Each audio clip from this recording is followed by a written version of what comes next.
beginning. You are. You're so funny. As you heard Elaine and Vivian mention my name, Mike Morris. I'm the Executive Director of Keep Centralia Beautiful Inc. And in the face of the community, we are the Centralia Recycling Center. That is our biggest program by far of all the things that we do with Keep Centralia Beautiful. We do sponsor a community-wide cleanup. We used to do a couple of those every year to have people come, volunteer, go around and pick up litter. We used to do one in the spring and tie that in with the city's cleanup, and then their schedule got out of whack with the weather and everything else, and working with the garbage company. And then we decided we'd shift that piece of what we do to the summer right before the Balloon Fest. So we meet for one evening right before Balloon Fest, get as many volunteers as we can to go around various parts of town and pick up litter. And then we dispose of that and kind of prepare the city and beautify it for the Balloon Fest and the 40,000 visitors that we get to the Balloon Fest every year.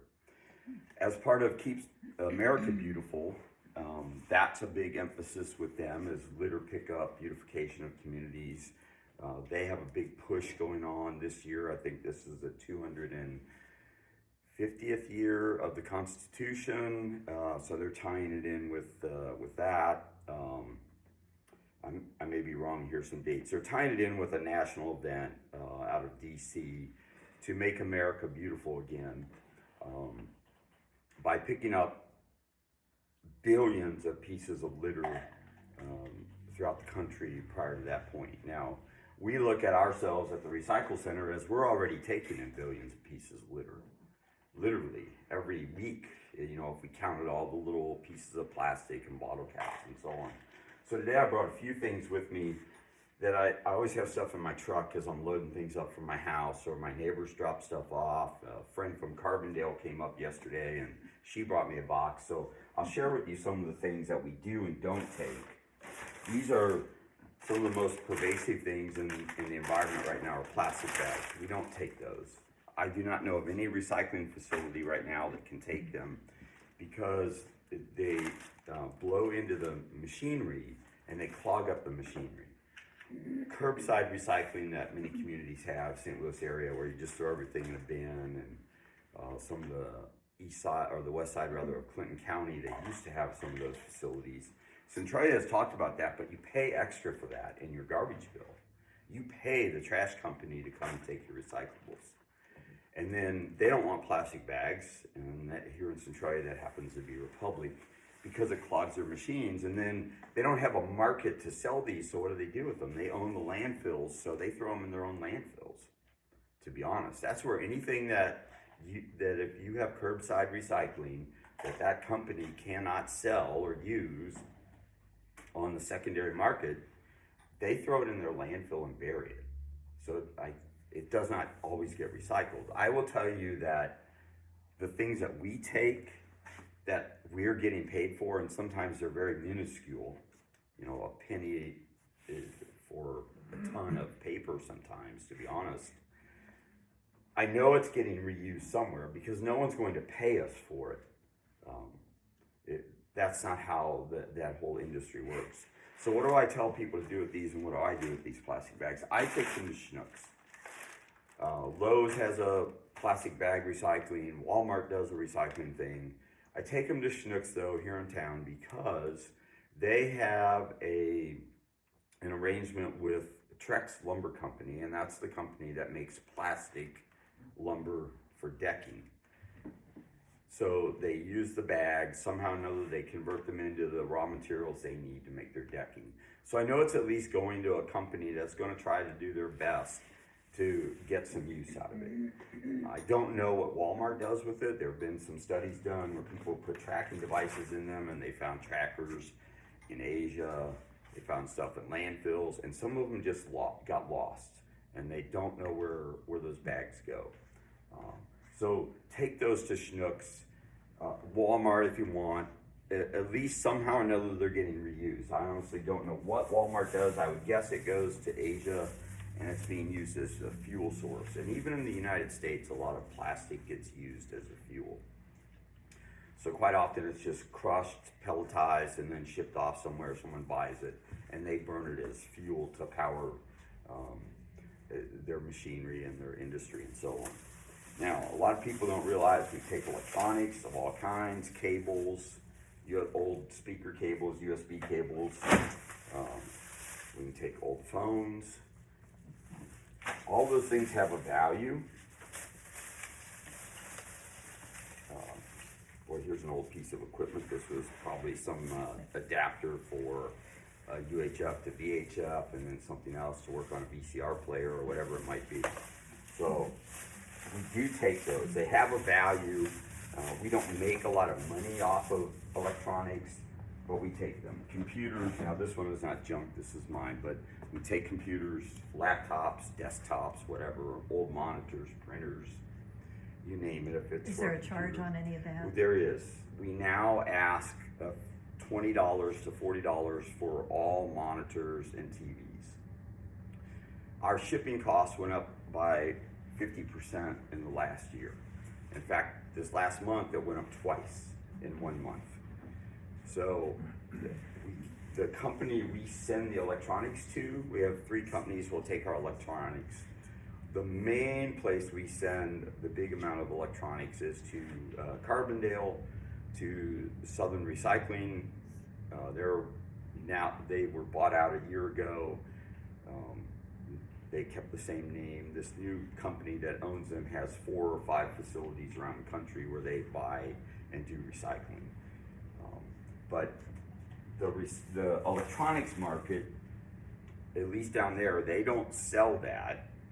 I think there's a contract with Jackson County Health Department.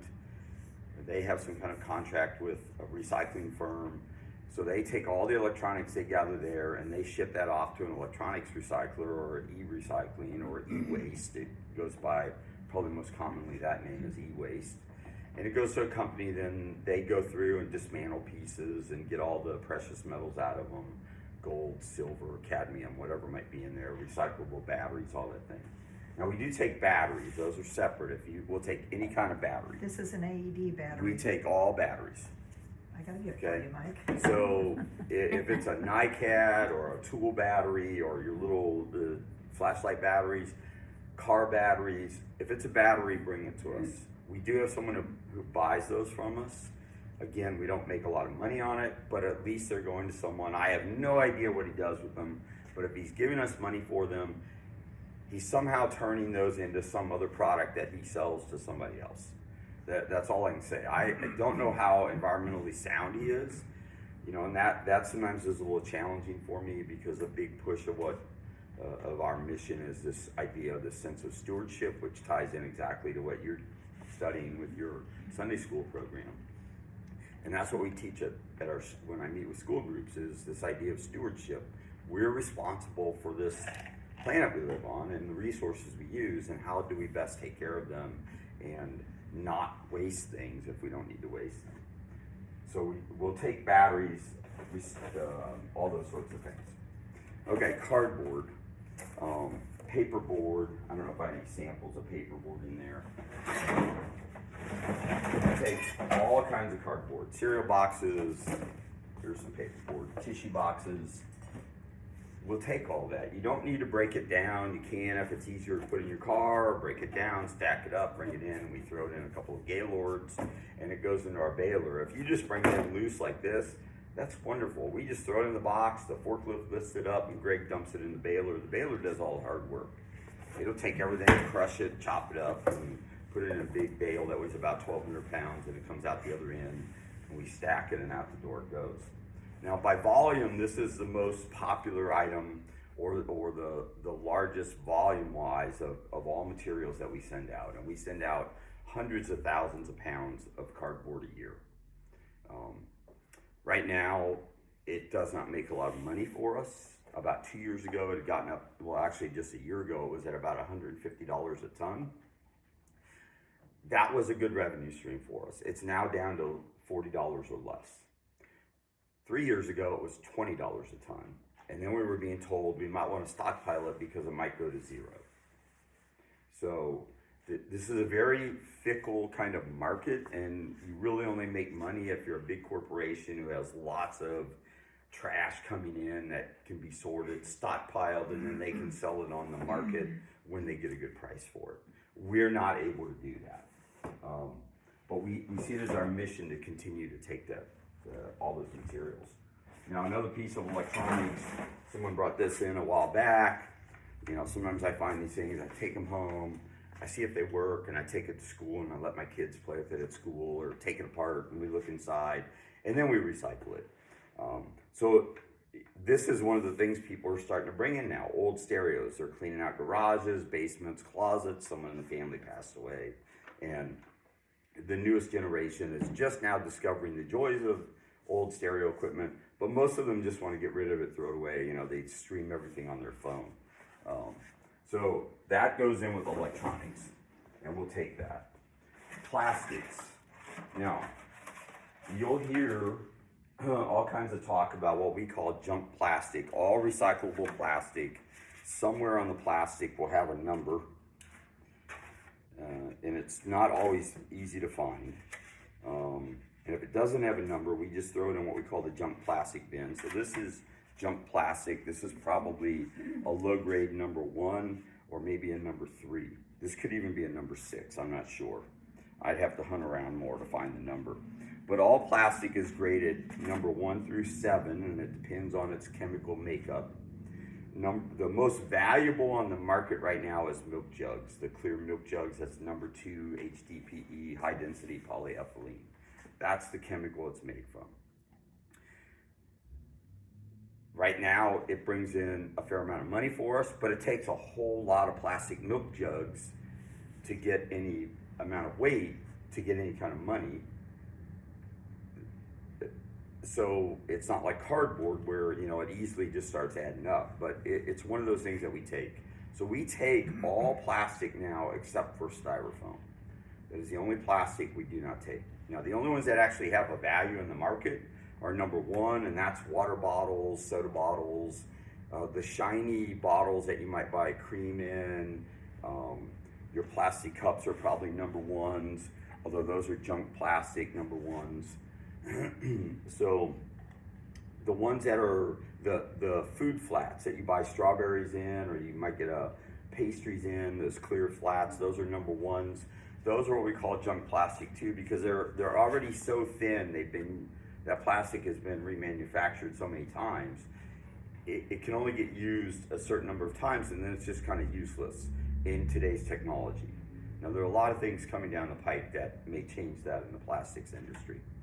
So we sort the plastic by its number, the 3, 4, 5, 6, and 7s. If it's not styrofoam, all goes in a big box, and we just ship it out. The company we deal with takes it. We get no money for that. You do take 3, 4, 5? We take all of those.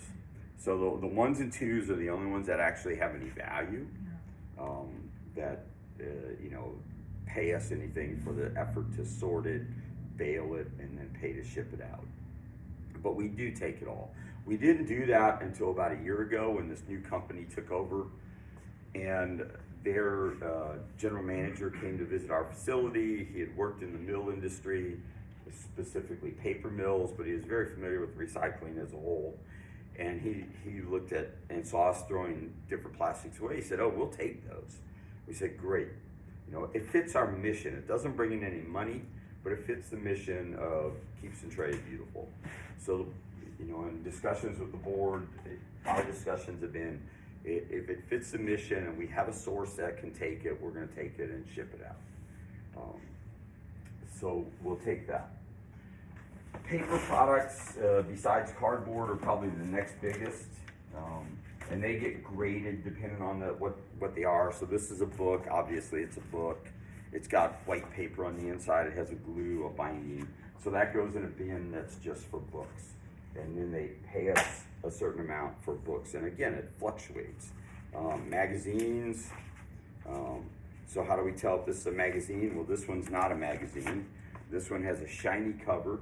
That goes in slick paper, and then a lot of times we'll tear this out if it's all just newsprint, and that's done on newsprint, and we'll throw that in with the newsprint.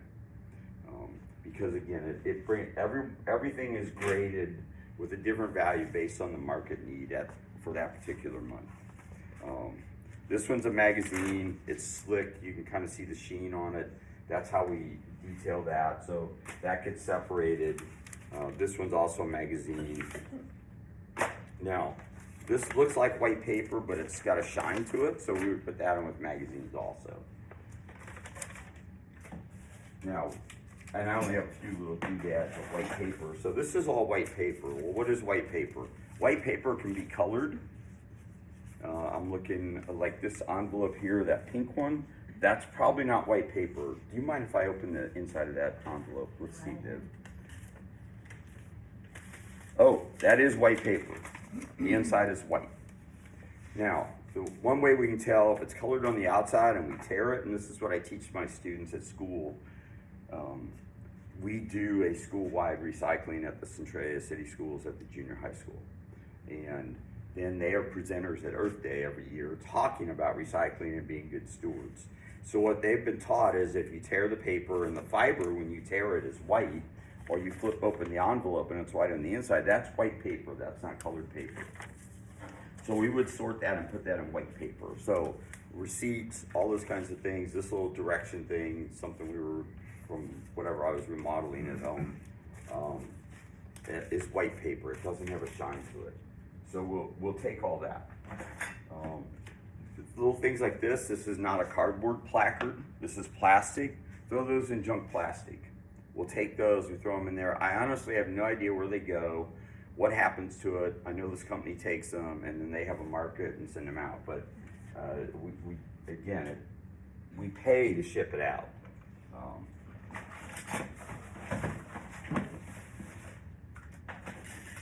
We do take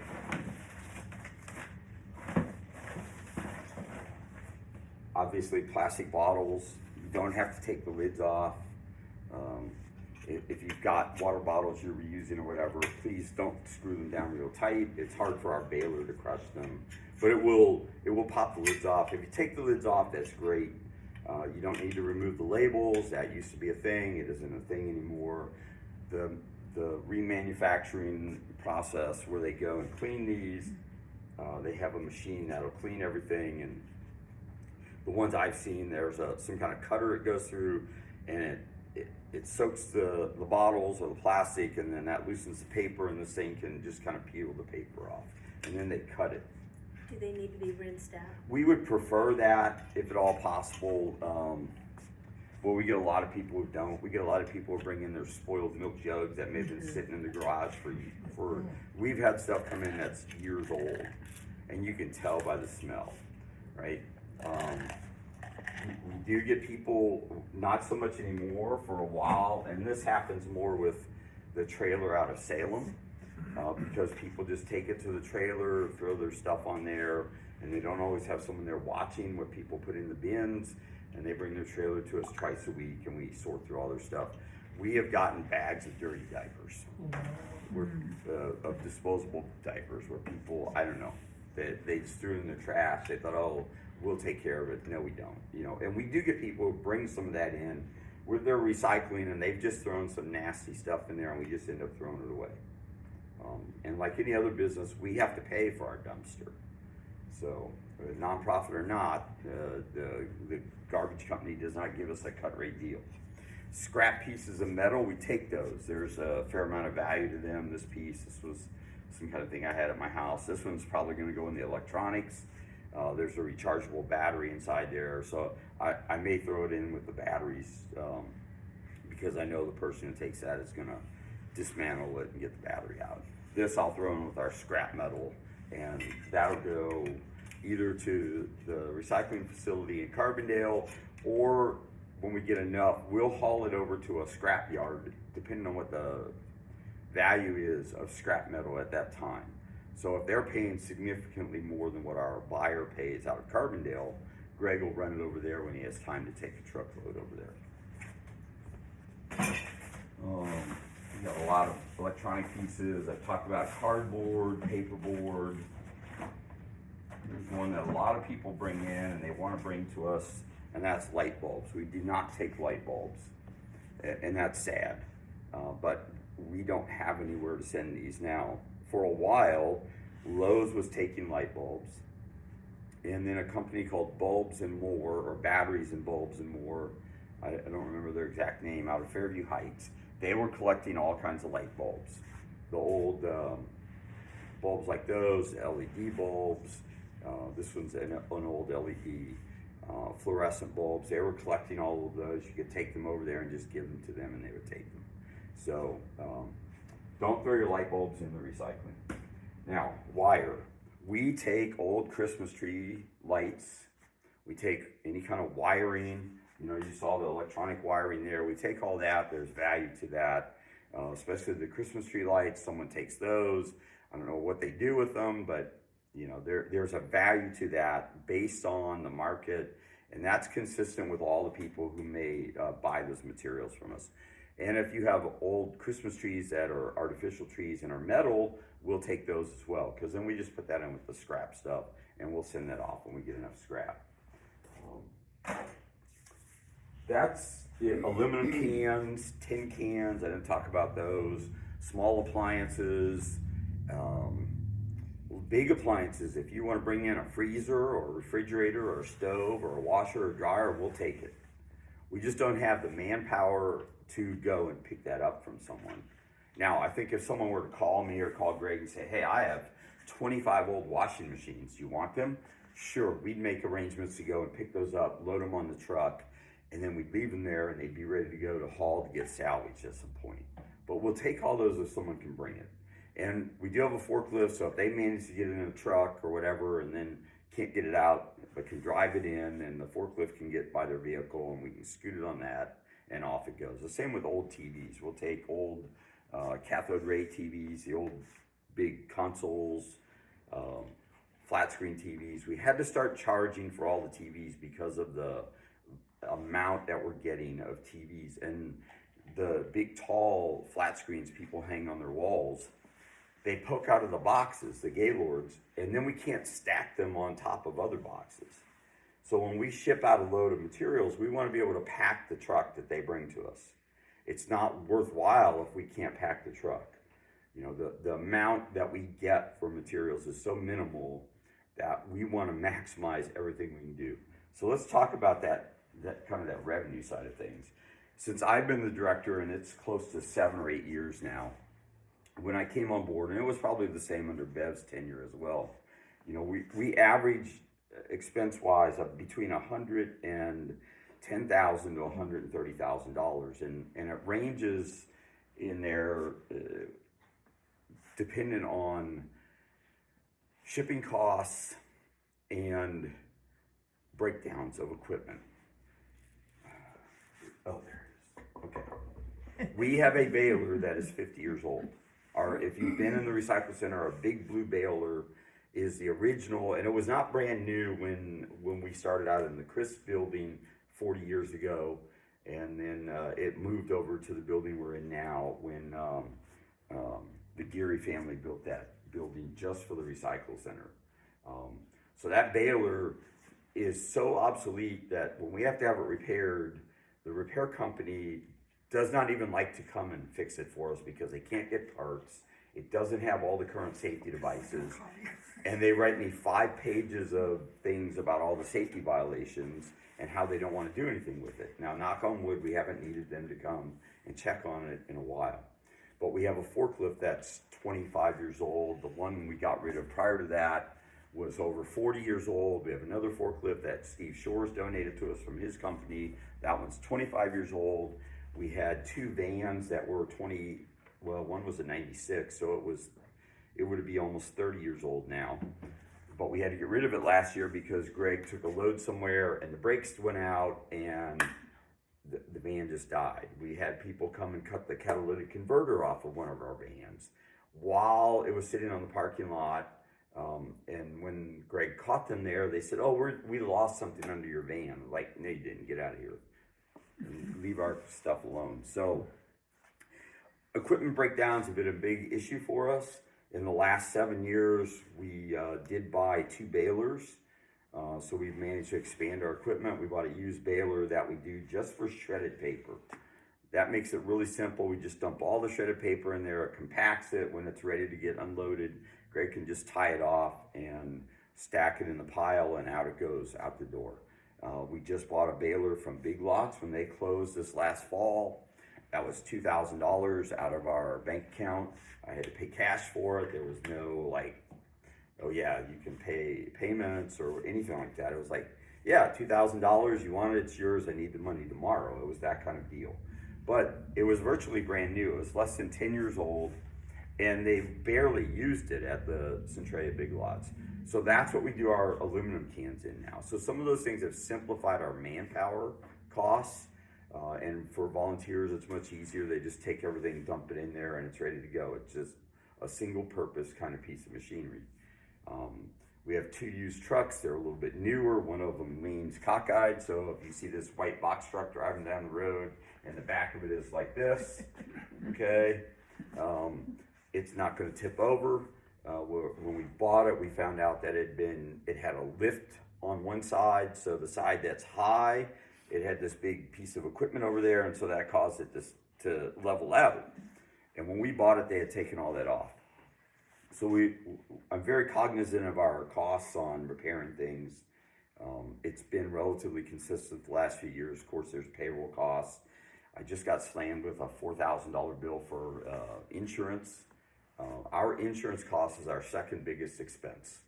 The Gary family donated the building to us this past fall. I thought that was a blessing. We weren't paying rent. Well, now that I'm getting the insurance bills, I'm beginning to question that. We traded off one expense for another. It is ours, we own it, but those are the things we have to look at. So the recycling business itself only brings in about 50% of the revenue that we need to run the facility. Everything else we count on is donations. Or we get a grant from the city of Centralia. They've been very generous to us. In my tenure and previous to that, that was the other thing. When I came on board, I convinced the board to buy a new glass crusher, something that we could do a lot of glass in a very short period of time. That was a $15,000 expense. The city heard about that. They increased the amount of funding they'd been giving us, and they've managed to maintain that at about $25,000 a year, even though we're not part of the city. But they see the value of what we do in the community, so we're one of 2 organizations that they make a grant to. The other is the Community Youth Center, to help maintain us in the community. And then of course with the city during the citywide cleanup and all throughout the year, what we've told the city is, look, if you get TVs dumped on the side of the road or whatever, you load those up in a truck, bring them to us, and we're going to take them. We do not charge the city of Centralia for that. So we have this really solid partnership with the city, that we capitalize on that to make things beneficial for them, and then in turn they provide us a grant that offsets those costs for us throughout the rest of the year. And then of course, I mentioned shipping costs, totally unpredictable. I may get the next load that goes out, and the company, when I get the invoice, that may go up another $25 a load, which would be another 10% increase. I just don't know. When they first came online a year ago, they told us shipping, we were paying about $200 a load, and they told us shipping would be $500 a load. And we had to tell them, look, then we're not going to do business with you. We can't pay that amount. So that they've kind of been generous to continue the working arrangement we had with the last owner of that business, because we were his first commercial customer 40 years ago when he started the Southern Recycling business. So he kind of did things for us that he didn't do for anyone else, keeping our costs down and helping us out where he could. But that's really the biggest challenge for us, is maintaining those donations, that cash flow to keep things going. Some nights it keeps me awake. This weekend was one of those. But it'll work out one way or the other. So this marked our 40th year as a corporation, a nonprofit, with the Recycle Center being a business, and hopefully someone else will keep it going for another 40 years or longer. unless something magical comes along that to make recycling not even necessary anymore. So, any questions? Who do people contact if they want to volunteer or something like that? That's a good question. Thanks, Elaine. You can call out to the center. My number is listed on the Facebook page and the web page. You can call out there, and Greg will give you my number, and you can text me or call me. You don't even have to do that. Call Greg and say, "Hey, I'd like to volunteer. What days can I come out?" It's Tuesday and Thursday afternoon from 12:30 to 4, and then Saturday mornings from 9 to 12. Now, we have some regular volunteers that come out pretty much every Tuesday and Thursday. So we're always looking for folks on Saturdays. But even on Tuesday and Thursday, if you were interested in helping out for a half hour, an hour, or the whole afternoon, or all of Saturday morning, we would love to have volunteers come out and assist with sorting materials, working in the plastics area, or sorting paper, or even just unloading cars to keep the line moving and get people in and out of the building. Do you have an age limit? Does it, you have to be a certain age to work out there? Because of insurance? Not officially. Okay. I just had a family call me last week. They have 4 children, ranges from 6 to 15, and they want to come as a family and volunteer. And I said, I'm really reluctant with your 6 and 9-year-old because of making sure that they're not out there by the cars. But we have had young groups come, like the Girl Scouts and the 4-H groups will come with some younger kids. So what we'll do a lot of times is we'll put them back in the plastics area where they're not by any equipment, but they're sorting the plastic, and the kids love that. They can read the number, or they throw it in a big box, and for... Well, it's important for them to know they're making a difference. Yes. You're keeping stuff out of a landfill. This is Right. our future. And we had been seeing a lot of younger groups. One of the daycare centers was bringing some of their students as young as 5 years old, and that started to get a little bit tricky. We had, and it wasn't with any kids, we had a car run into someone, and they got caught in between the car in front and the car in back because the person didn't turn their engine off, and somehow the car got out of gear and rolled up and pinned them. They didn't get hurt badly. We didn't have to call the ER, but the other person got the car back off of them, and they were certainly bruised up, but no broken bones or anything of that nature. But that's certainly a concern that I have, is those liability issues, and that's what eats us up on insurance, are those liability costs. And like everything else, insurance costs are going crazy. Yeah, we know what we're paying here at the church. So what, as citizens and people that stewards of the earth, what can we do then best to help in this program? Recycle everything, money? Yeah, I think all of that, first of all would be follow those basic principles of reduce, reuse, and recycle. If you don't need it, don't buy it. That's the reduction part. Reuse it if you can repurpose something. Now, obviously, there's only so many times you can take a solo cup and keep reusing it. Sooner or later, they break. But if you know of a place you can dispose of those, bring them to us, and we'll throw them in the junk plastic. And then recycle what you can, right? Volunteer to pick up trash, help keep the community clean. That's, I think, a part of it. We don't take cigarette butts. I learned this fall that they are recyclable. Oh, you're kidding. I don't, yes. Ooh. From Keep America Beautiful, they have some centers around the country who collect those by the ton.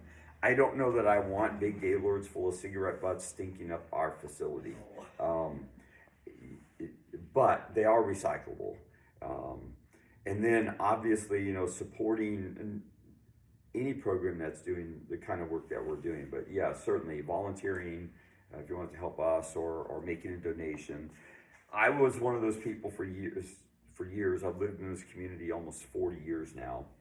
And when the recycle center first opened, I started going there, and I would drive through, bring my materials, help sort it, and then out the door I'd go, and I never left a donation. I'm like, oh, well, they sell all this stuff, they're getting money for it. Well, then when I became the director and began to see what it really looks like, what the bottom line really is, and that, this month cardboard might be $150 a ton, and the next month it's dropped to $20 a ton, it's hard for a nonprofit to do business based on those kinds of things in a market. You know, if we were a for-profit corporation, we probably would have been out of business decades ago, without being able to expand and become a huge facility where we had the garbage trucks bringing materials to us. And that's the only way those big companies make that, is that volume. Is they have the community-wide recycling, and it all comes to there, and then they sort it and make it. But I began to see what those costs really were, obviously, and then began to look at, wow, you know, how do we keep this thing going? And we've been through significant highs, and we just are in a significant low right now with, you know, the amount of money that we have in the bank. But I also know that we don't have a grant from the city yet, so that, you know, gives me a little bit more relief. But it's always this juggling act. You know, last month the forklift wasn't working, so I got on the phone and started looking for forklifts, used ones, new ones, whatever. We ran across a couple deals, and then all of a sudden Greg called me and said, "Mike, the forklift works great. I blew the dirt out of the air filter and it's working now." The guy needed an oil change, and the mechanic said, "Oh, it's in good shape." And it's 30-something years old. It's going to break down sooner or later. You know, now obviously if you have a forklift and you want to donate that, Back pocket, we got one right here. or when you come through, put money in our donation box.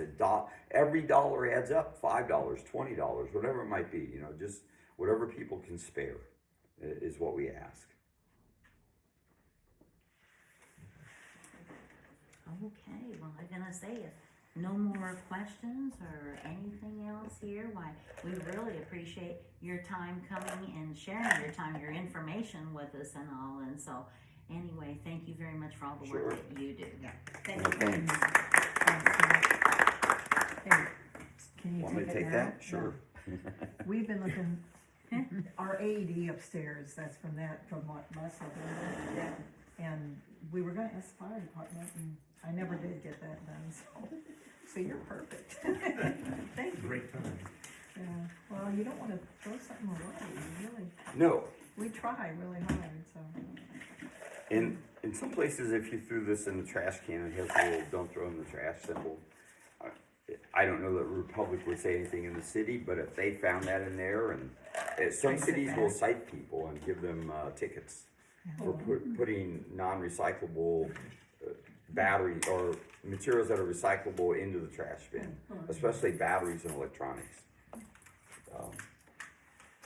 Some of the things that you mentioned were in our lesson today, so, very good job. Well, thank